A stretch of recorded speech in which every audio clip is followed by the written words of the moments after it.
North Korea appears to have resumed its nuclear activity. It follows Pyongyang's warning it will expand its program unless sanctions are lifted. But are the U.S. and its allies ready to engage in more diplomatic talks? This is Inside Story.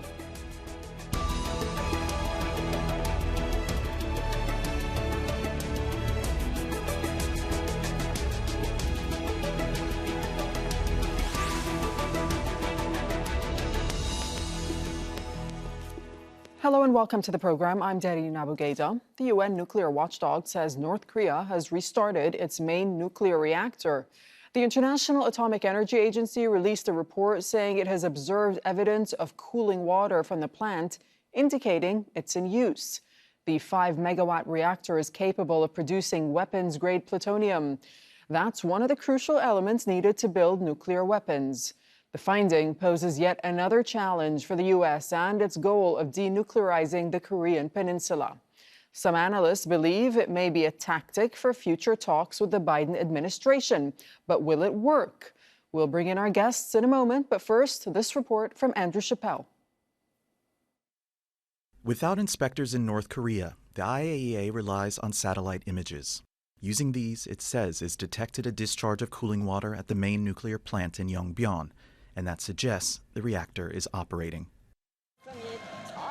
If the latest findings are correct, the UN nuclear watchdog says it's a deeply troubling development. It's believed Yongbyon's reactor produced plutonium for North Korea's nuclear arsenal in the past. The White House says the IAEA report underscores the urgent need for dialogue and diplomacy. Whatever warmer relations that appeared to be cultivated under former President Donald Trump seem to have grown cold under his successor Joe Biden, as U.S. military exercises were held with the South. Unfortunately, the Biden administration has been slow off the mark on the North Korea file. Of course, they were dealing with the renewal of the Strategic Arms Reduction Treaty with Russia, which happened in February, the resumption of talks with Iran on the Comprehensive Plan of Action, fighting with COVID, and also the withdrawal from Afghanistan. So these are a number of important programs. But unfortunately, it seems that the United States' traditional position has not changed. The old demand for complete, irreversible, verifiable disarmament of North Korea's nuclear program has never worked and is not likely to work. The subject of consternation and negotiation for decades, Yongbyon is the heart of North Korea's nuclear program. Its cooling tower was famously destroyed in 2008 as part of an international drive to dismantle parts of the program, in exchange for relief from sanctions. The following year, North Korea kicked monitors out. Nearly a decade later, Kim Jong-un offered to dismantle Yongbyon in return for the same concessions. The Trump administration rejected the offer that would have left Kim with other reactors and secret sites, not to mention possible nuclear weapons. The weapons are what give North Korea leverage, right? I mean, if they've got, 30 instead of 20 or 100 instead of, 50 or whatever, we don't know how many they have, then this gives them more bargaining chips when eventually negotiations take place. By apparently allowing the world to see this new activity at Yongbyon, the North Korean leader may be signaling he's ready to talk. Andrew Chappell, Al Jazeera. So let's take a closer look at North Korea's recent nuclear activity. This was the first sign of operational activity at Yongbyon since December 2018, months after the former U.S. President Donald Trump met Kim Jong-un in Singapore. North Korea has continued to develop nuclear weapons since IAEA inspectors were expelled, holding its largest test to date in 2017. And the previous year, it conducted a warhead explosion that the U.S. Geological Survey registered at a magnitude of 5.3.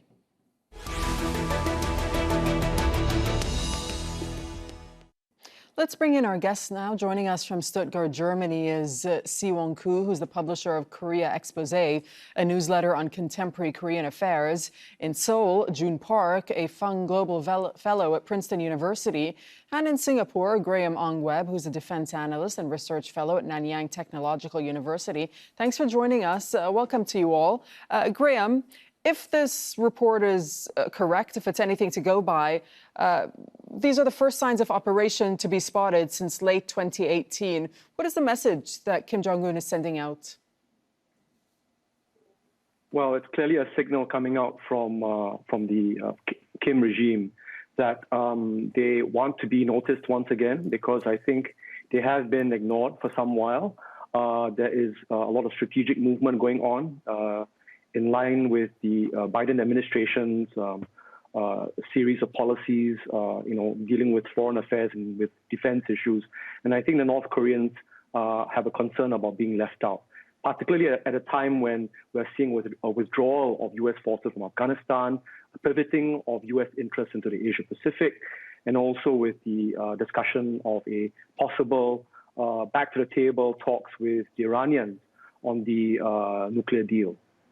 Se-Woong, do you agree with that assessment? Is this a signal that Kim Jong-un is ready to talk, or what's going on here?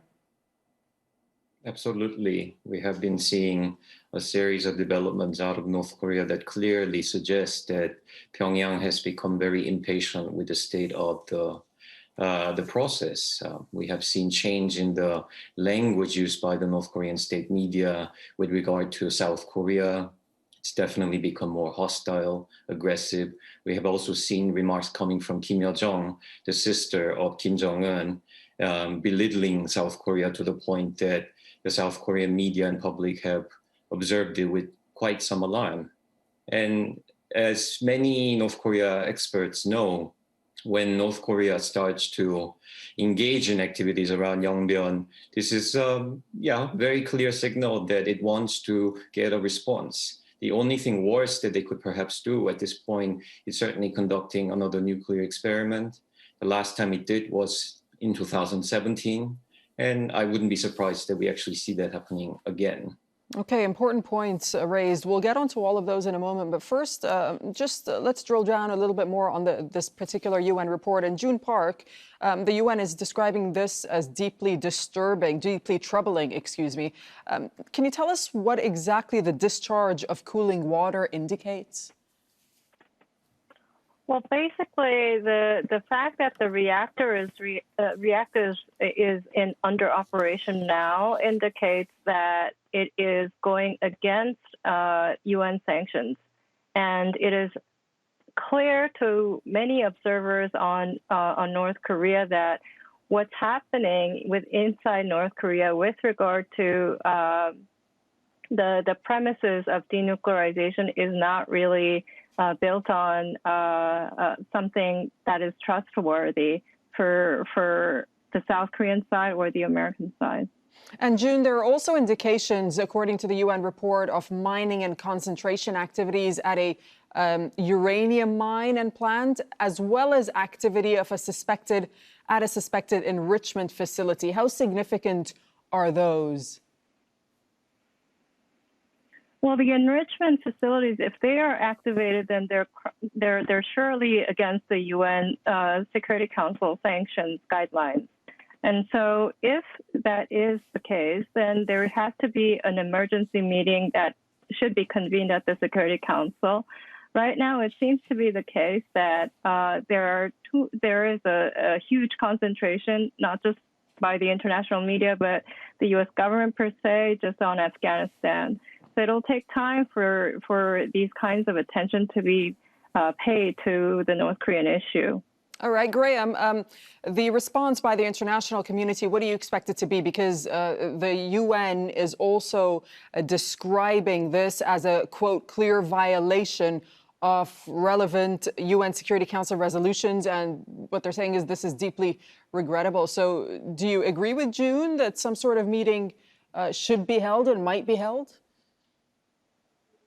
I definitely concur with June's assessment. I mean, the United Nations is compelled to gather on this issue, to convene and to discuss it, because it is clear for all to see that there have been a new slate of violations, and this has to be tackled. I mean, we've seen over the last few years an alignment by members of the global community.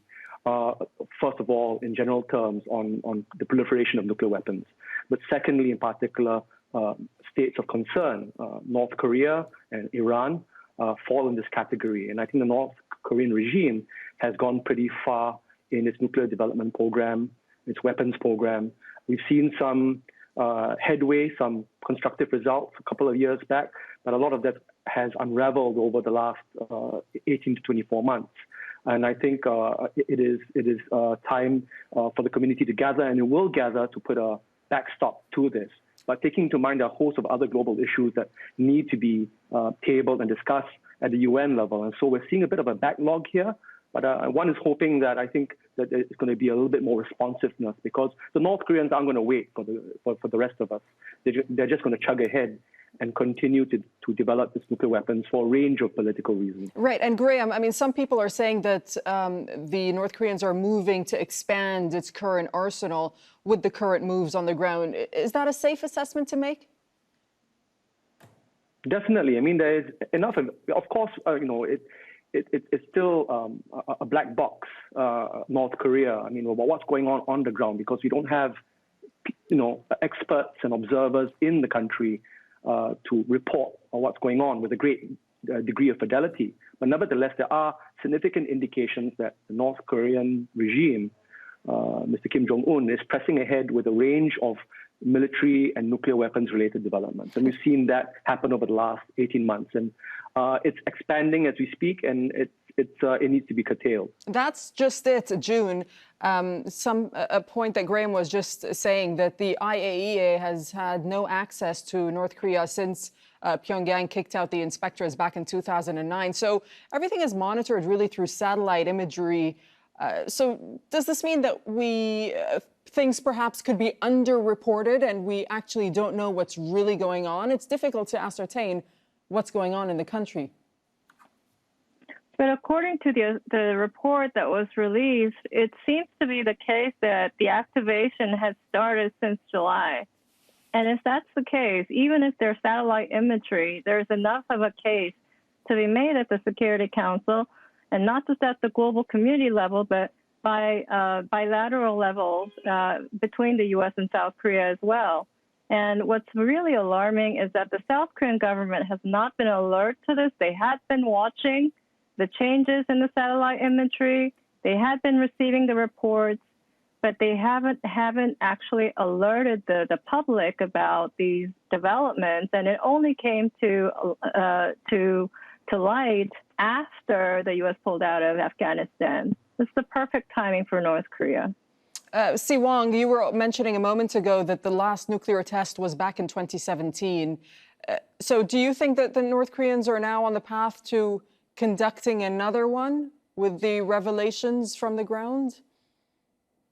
Well, I said it's a possibility. I don't think any one of us can say for sure that this will happen in the near future. What we can only acknowledge collectively is that North Korea certainly feels impatient and it wants to see response. What we have heard until now from the US side under the Biden administration is that it is, of course, open to a new dialogue with North Korea without any condition. But clearly from the North Korean perspective, this is not enough because they know exactly where this is going to go. It's going to go back to the point where US demands the same thing as always, which is the complete, irreversible, verifiable abandonment of nuclear arms. And that is something that North Korea is not interested in doing, at least from the very beginning. We saw in the Hanoi summit in 2019 what North Korea is looking for. It offered to dismantle the facilities in Yongbyon in exchange for the relaxing or lifting of all the sanctions that have been imposed since 2016. And clearly that is not what happened, and here we are. What is also interesting to mention at this point is the development out of Washington. Just last night or this morning, there was a high-level meeting between Sung Kim, the US Special Representative for North Korea, and his South Korean counterpart, where they were discussing the possibility of actually offering humanitarian aid to the North. And this is something that the South Korean government certainly has been fully supporting. They really want to go back to the point where they try to assist or at least offer some kind of incentive to North Korea in exchange for coming to the negotiation table with more, let's say, accommodating attitude. Right, and given that the negotiations, Se-Woong, between the U.S. and Pyongyang have stalled, what is it going to take to break that impasse? Yeah, we're going to need some major gesture, and the South Korean government hopes that this gesture can be the proposed inter-Korean economic cooperation that it has been talking about since the very beginning of the Moon Jae-in administration in 2017. They were always hoping that the US would also be on board to support this, which was clearly not possible while Donald Trump was American president. And with Biden administration not yet having quite clearly articulated its North Korea policy, it is the hope certainly of the Korean government, South Korean government, that Washington will be on board for this more, let's say, appeasing stance. Graham, do you agree with that assessment? And what do you think it needs to be done now to move forward and break the sticking points, at least between the United States and North Korea? Well, it's really hard to say. I mean, I agree with Se-Woong that I think we've been moving in circles over the last few years, and not the last decade alone. A broken record has been playing over and over again. I always think about the fundamentals about what North Korea presumably wants. I mean, fundamentally, in addition to economic aid, economic cooperation, to lift all boats in North Korea, and to get the people out of this very difficult situation, food shortages, natural catastrophes, floods, and the like. It really wants something as fundamental as the withdrawal of U.S. forces from South Korea and from Northeast Asia writ large. And I think that is something that is, often ends up being the elephant in the room that needs to be discussed. I mean, and there's a larger issue also about the 1953 Armistice Agreement, and whether or not the establishment of a peace treaty finally might mean something. But it's going to set in motion a whole range of issues, even relating to the salience of the standing U.S.-South Korean defense treaty, which came out from the Armistice Agreement. So there's a whole package of things that need to be tackled, which I think are deeply concerning from the North Korean standpoint, which amounts to them saying that there is this hostile posture of the United States against North Korea as we speak. Right, and Graham, so then the weapons is what gives North Korea leverage, does it not? If North Korea is looking for more than Washington is currently offering when it comes to talks. Definitely. I mean, and this brings us back to the saga of 2017. I mean, not only do we see an unprecedented number of missile tests in any one year, but we also saw the culmination of the testing of the Hwasong-15 ICBM missile, which is still not a foreclosed scientific journey for the North Koreans. There's still a question of the re-entry test, and that's why I still sit at the edge of my seat, wondering when the North Koreans may resume that testing regime. And so, these weapons, particularly the intercontinental ballistic missiles, are potent deterrent weapons that the North Koreans feel they need to have in order to blackmail the whatever U.S. administration of the day that's in power to seek for political concessions and other concessions that will benefit the North Korean regime. June, do you agree that the latest activity on the ground could be some sort of bargaining chip by North Korea for any potential talks with the United States and its allies? It could be, but it could also be just a hostility move by the North Koreans. There hasn't been any of these kinds of international attention when the North Koreans cyber hacked South Korean institutions starting from May. There were hacks on AstraZeneca, but there was not enough international media attention on North Korea's behavior back then. So anything that happens on the nuclear front is a gesture that North Korea wants to get some response to, but it's not really clear whether they would want to have a warm engagement or a cold engagement. The South Korean Foreign Ministry, the South Korean spokeswoman, for Seoul's Unification Ministry, June, said that the South Korean government is monitoring the situation closely in cooperation with the United States. But behind the scenes, what could be going on right now in South Korea? There could be the contacts that we can't discuss the hotlines because they were not mentioned, but the hotlines were reestablished, and there must be a channel between the Blue House, the NIS, and also the North Korean authorities vis-a-vis re-engagement with the United States. And I am also expecting that Washington has its own hotlines ongoing with the Blue House, but it's not really clear what the Washington people have in mind It is quite clear that the South Korean authorities want to have re-engagement going on, but think about political capital in South Korea. There's not enough room, especially when there is a presidential election coming up in March. Se-Woong, one key question as well is what role China will play in the diplomacy, obviously given its economic and political leverage over North Korea, but with relations between U.S. and Beijing described as tense, to what extent is China willing to work with the U.S. on this issue?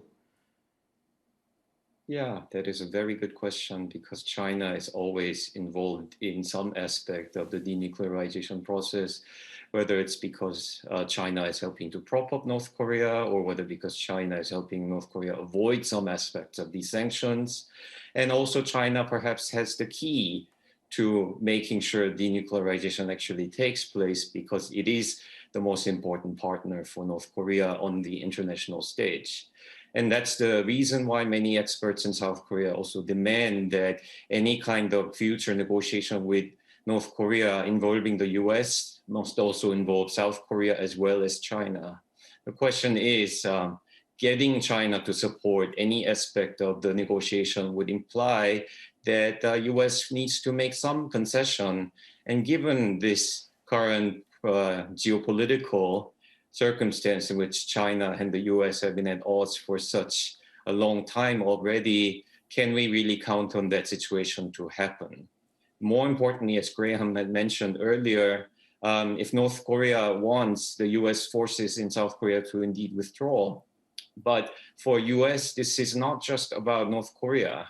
They have soldiers in Pyeongtaek, Camp Humphreys, which is now the biggest overseas military base for the American military. And it is there to consolidate America's geopolitical interests in the region, which certainly concerns China as well. So this is a very complicated picture, and China certainly has a very big role to play in all this. Right, Graham, and to what extent is the U.S. willing to work with China on this?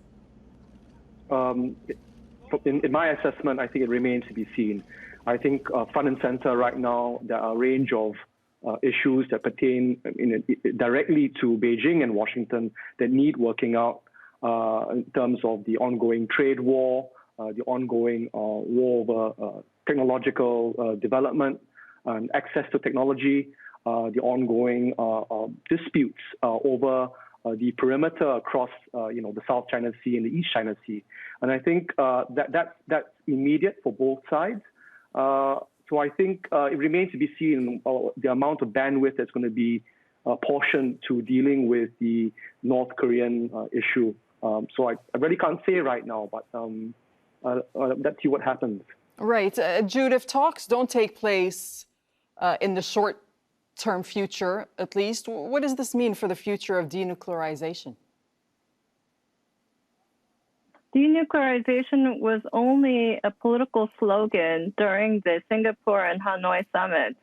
Denuclearization of the Korean peninsula is the coined term used by all parties, South Korea, United States, North Korea, in the formal declarations that they keep on building. But in fact, denuclearization of North Korea in a very, very concise and precise manner is not something that we can expect from North Korea based on what we've seen today. Okay, understood. We'll have to leave it there. Thank you so much for joining us. Se-Woong Koo, June Park, and Graham Ong-Webb. Thanks for speaking to us. Thank you for watching. You can see the program again anytime by visiting our website, aljazeera.com. For further discussion, you can go to our Facebook page. That's facebook.com/AJ Inside Story. You can join the conversation on Twitter. Our handle is AJ Inside Story. From myself and the whole team here in Doha. Thanks for watching. Bye-bye for now.